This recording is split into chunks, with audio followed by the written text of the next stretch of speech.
सब साथी आगामी 5 तारीख को चाबी का बटन दबाकर अपनी ताकत को बढ़ाने का काम करो। और साथियों, एक चीज और बोल दूं, ये बीजेपी बारी बारी कहती है पर्ची खर्ची, कहती है नहीं कहती?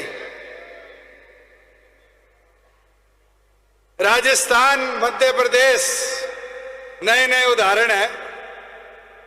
2 नए मुख्यमंत्री बने, शिवराज जी गए, वसुंधरा जी गई, यादव साहब आए, शर्मा जी आए। कैसे आए? दिल्ली से पर्ची आई। बीजेपी कहते हम पर्ची के विरोध करते हैं, अरे थारे मुख्यमंत्री पर्ची से बनते हैं। और साथियों, कांग्रेस उल्टी है, कांग्रेस पर्ची नहीं भेजती, कांग्रेस जो ज्यादा खर्ची करता है उसको मुख्यमंत्री बनाती है। इस पर्ची खर्ची की जोड़ी को उखाड़ फेंकोगे? उखाड़ फेंकोगे इस बार इस पर्ची खर्ची की जोड़ी को? मैं तो साथियों एक चीज आपको जरूर बोल सकता हूं कि हमने 4.5 साल सरकार में रहते हुए ऐसे फैसले करे जो आम जन के काम आए।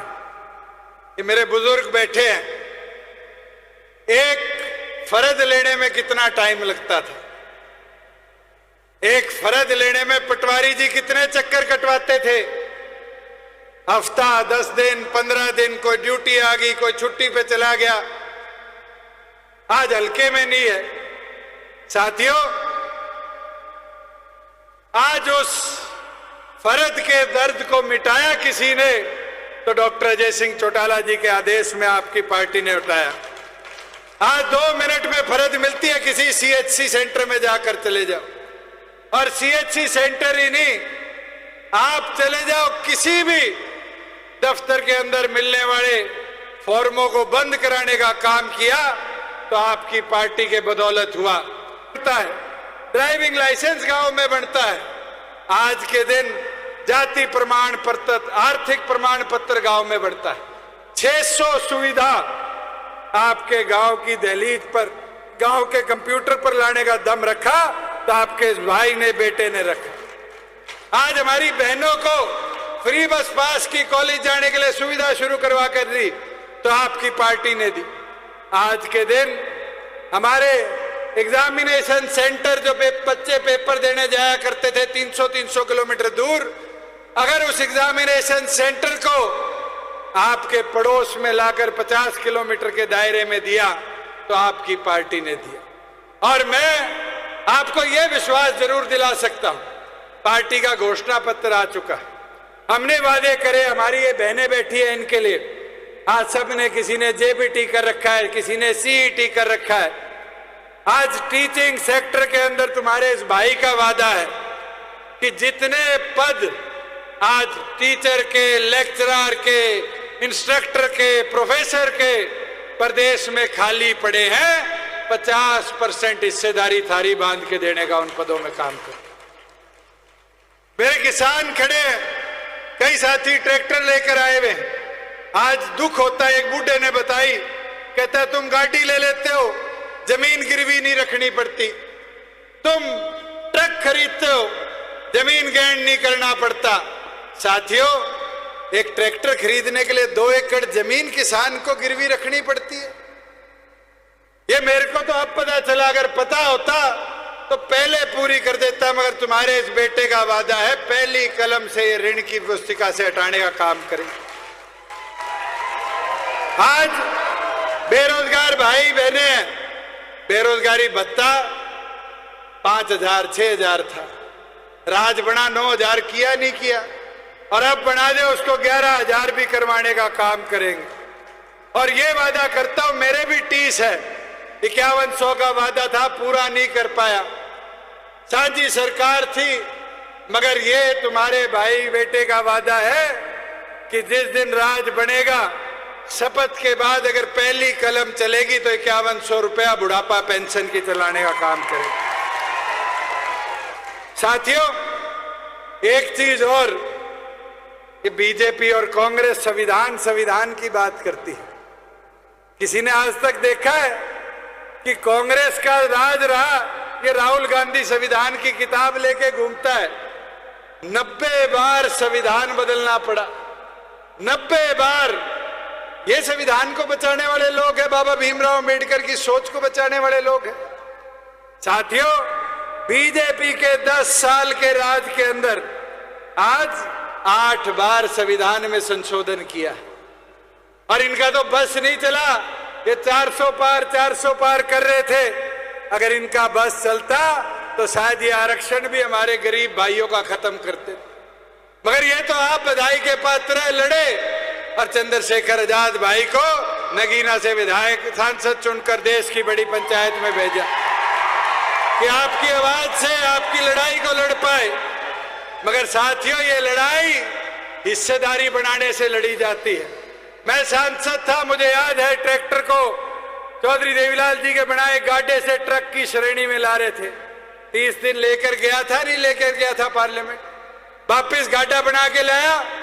आज वो लड़ाई लड़ने के लिए मेरा भाई वहां बैठा है जो देश की बड़ी पंचायत में लड़ाई लड़ेगा। मगर जो छोटी पंचायत है, विधानसभा, प्रदेश की बड़ी पंचायत है, उसकी लड़ाई आपको अगले 3 दिन लड़नी पड़ेगी। और 3 दिन लड़कर साथियों एक एक वोट चाबी के बटन दबाकर आजाद समाज और जननायक जनता पार्टी के इस गठबंधन को जिताने का काम करो। मैं 2-3 चीजें और करना चाहूंगा। एक चीज, इस जींद जिले को राजनीतिक तौर पर तोड़ने का कांग्रेस का सोच और विचारधारा देखो।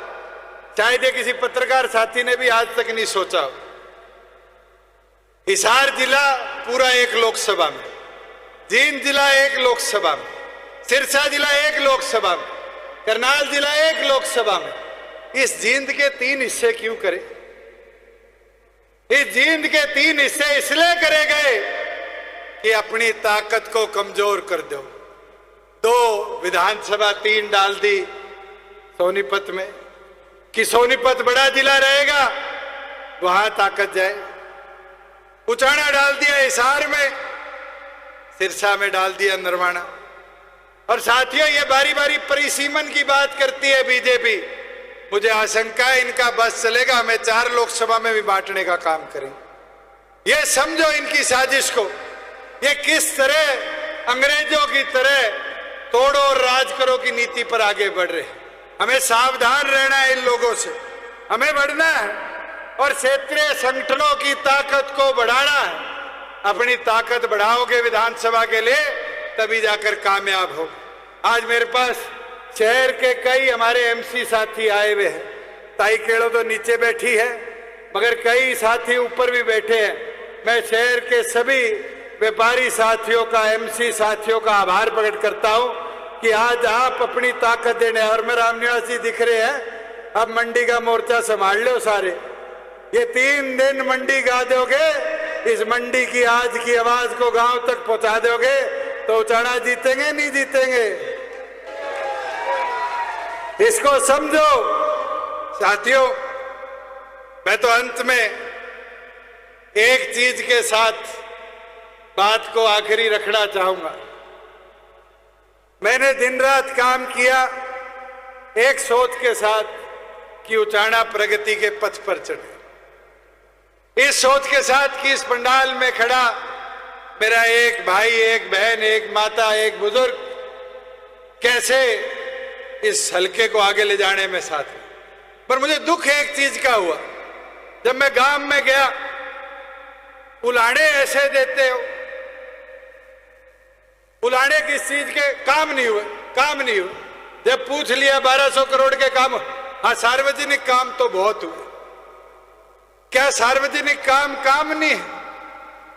क्या अपने गलियां बनी, नहरें बनी, हमारे सड़कें बनी, हमारे यहाँ कॉलेज बने, हमारे यहाँ पर छोटे बड़े कितने उद्योग लगे, लाइब्रेरियां बनी, कम्युनिटी सेंटर बने, डॉक्टर भीमराव अंबेडकर भवन बने। आज इन कांग्रेसियों के, बीजेपी वालों के प्रचार में मत आओ।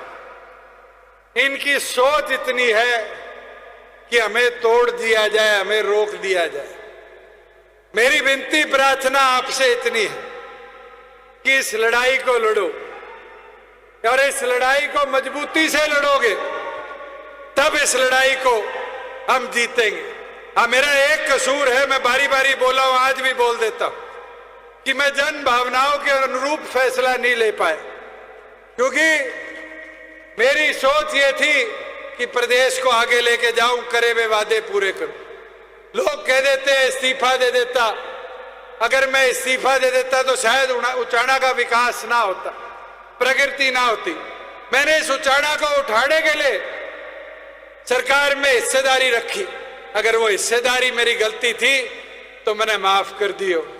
मैं एक चीज बोल सकता हूं, अपने कहावत है, अपना मारे छाह में गिरे, दूसरों के हाथ तो मत मरवाओ।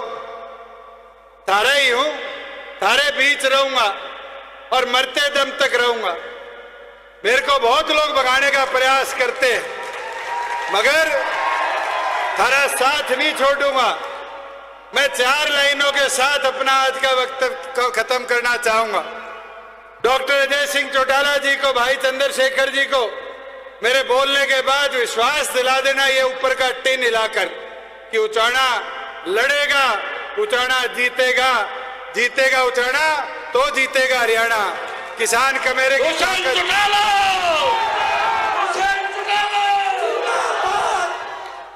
मैं 4 लाइनें बोलना चाह रहा था, पहले ही बंद कर। मैं तो एक चीज कहूंगा, जब आजाद समाज और जननायक जनता पार्टी का गठबंधन हुआ तो बहुत से लोगों ने हमारी ताकत को नहीं आंका। हम दोनों 36 साल के हैं और 36-36 जोड़ दे तो 72 हो जाता है। अगर 72% वोटों की लड़ाई लड़ लोगे तो उचाना जीत लोगे, नहीं जीतोगे।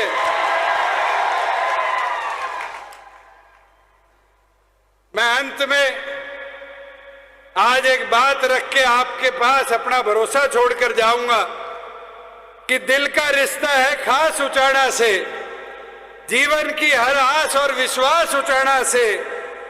जब तक जीऊंगा आपके बीच रहूंगा, दुष्यंत की उठेगी लाश उचाना से। बहुत बहुत